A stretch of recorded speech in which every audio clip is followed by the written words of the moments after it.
Ahoy there, Minion Masters fans. I'm Dead Broke Nerd, and this is Team Rankstar's Minion of the Week for the Minion Masters game. This is a video series that I use to highlight some of the minions that are working really good for me in my Minion Masters games. Tell you a little bit about them, break down some of their stats for you, and then show you how I prefer to use them effectively in combat. Okay, so this week's minion is going to be the Fire Imp. I absolutely love this card. It might actually be my favorite. I've got a lot of favorites, but this one might actually be my favorite. I use it in tons of decks. It's very rare that I build a deck without at least considering using the Fire Imp, just because of the amount of utility that it provides, and I think I just have a certain comfort level with this minion. So I really wanted to highlight this. If you're a newer player, really think about getting the Fire Imp. Definitely worth the crafting materials as a rare.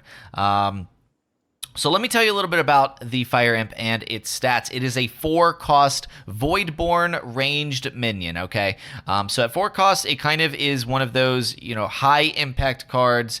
You're not really getting to the cards that you want to end the game with. It's not really a finisher, but it is actually quite good at 4 mana. So this one is the Voidborn tag doesn't really do much for this, but there are a few cards that get empowered based on Voidborn abilities and stuff like that. So you can take a look out, but I think this is a card that you don't really need to build a deck around it. It can slot into a lot of other decks, in my opinion.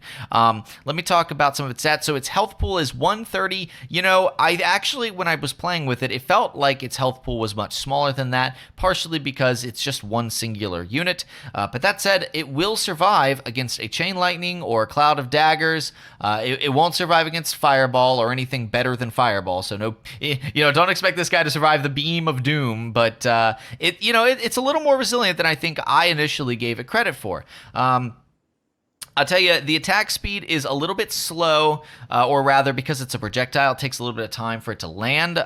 So we'll talk a little bit about how that might affect your placement later. But it only targets ground units. That's really important. It will not. What it does is it actually throws a ball of fire. You can see in the description, and this is where the stat block doesn't exactly help you understand, what does the Fire Imp do? And I'm hopefully going to help you figure that out if you don't already know it already. But basically, it will leave a pool of fire on the ground, which will burn enemies over time, okay? So it only hits the ground units, like I said. It will not affect air units at all. The range is pretty decent. The move speed is okay. It's not super slow, but it isn't fast either. And then it has a radius. I'm not really sure how radius is calculated. I should probably look that up, to be honest. But let's talk about the damage, okay? Because that's probably the most confusing part about the Fire Imp, right?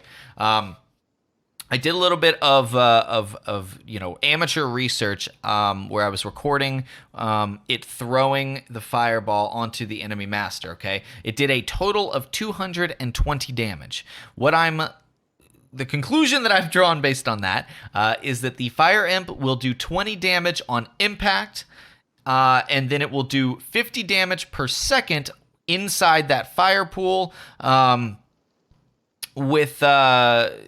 For over 4 seconds. So for 4 seconds, it'll do 50 damage per second, totaling 200 damage from the fire over time, and then the 20 damage from when it lands. I know it does 220 damage total. I'm pretty sure that is how it's distributed. Of course, if I am incorrect, please let me know. I really am actually quite interested in seeing how this breaks down. But anyways, so that is the damage. It will do 220 damage. That's actually pretty darn good for a 4-cost unit. It's especially good when you consider how you want to use it. I mean, this minion can be absolutely devastating should it make its way all the way up to the enemy master, right? You drop a couple pools of fire on them, and they're going to burn down that health pretty darn fast, right? But I think its real strength actually lies as a reactive tool to counter what your opponents are playing. This card can easily outperform its mana cost with really strong, timing on when you decide to play it. You're going to want to look for it to remove, big swarms of either swarmers or scrats or, legionnaires, whatever it is that gets grouped up tight. This is a great card to answer it. Being able to drop that pool of fire that will damage multiple units at the same time, especially if you have a couple, small units, maybe a illusory cleaver in front to distract the units just so they stand still in those pools of fire for a little bit longer, is really, really valuable, okay? This is also a useful card to tear down a giant health pool on a slow-moving enemy tank, like the walking statues, or say like a big colossus, especially if you have something in front of it, like a frontliner or some stun lancers or something to keep that card from continuing to advance toward the fire imp. The fire imp can just spend all day burning that health pool down very, very fast. So that is something that you can use it really effectively for. As with most minions, right, it's not without its weaknesses, right? So ideally, you want to get multiple uses out of it. So you want to get multiple fireballs on the ground so it really, makes up for its mana cost. But it kind of does need that protection element. You need something to draw the aggro for the enemy minions so that this one can get its ability off multiple times because it's worth it, right? Additionally, it does struggle a bit. It struggles a lot against flying units. It has absolutely no way to interact with them. So you're going to want to consider putting other flying units nearby, or maybe some ranged units, some crystal archers or marines, or a sniper scratch, something to sort of protect it, maybe against a dragon whelp or a Xiaolong or something that it can't interact with, right?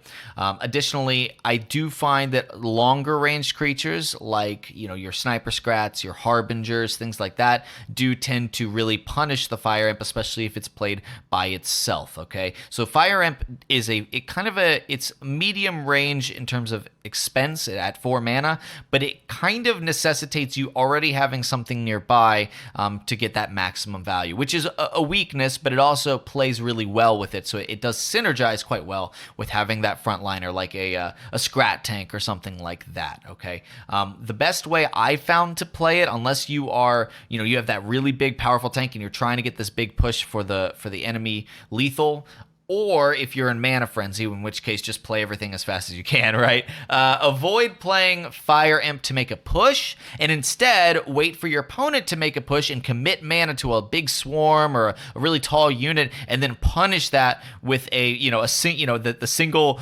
fireball, which is going to eat away so much of their mana contribution, right? Remember, you do want to place it a little bit further back than most creatures, because it not only has summoning sickness, but it also has that little bit of a exceptionally slow attack speed, and it's a projectile, so you have to wait for it to land. Ideally, you don't want your fire imp taking damage that it doesn't have to take, so you want to place it further back so that after summoning sickness, it starts throwing that fireball as soon as something enters its attack radius, or attack range, excuse me.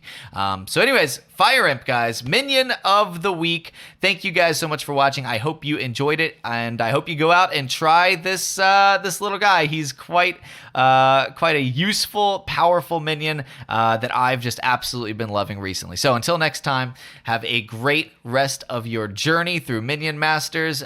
Good luck on the ladder, and don't forget to check out TeamRankstar.com for more awesome Minion Masters content.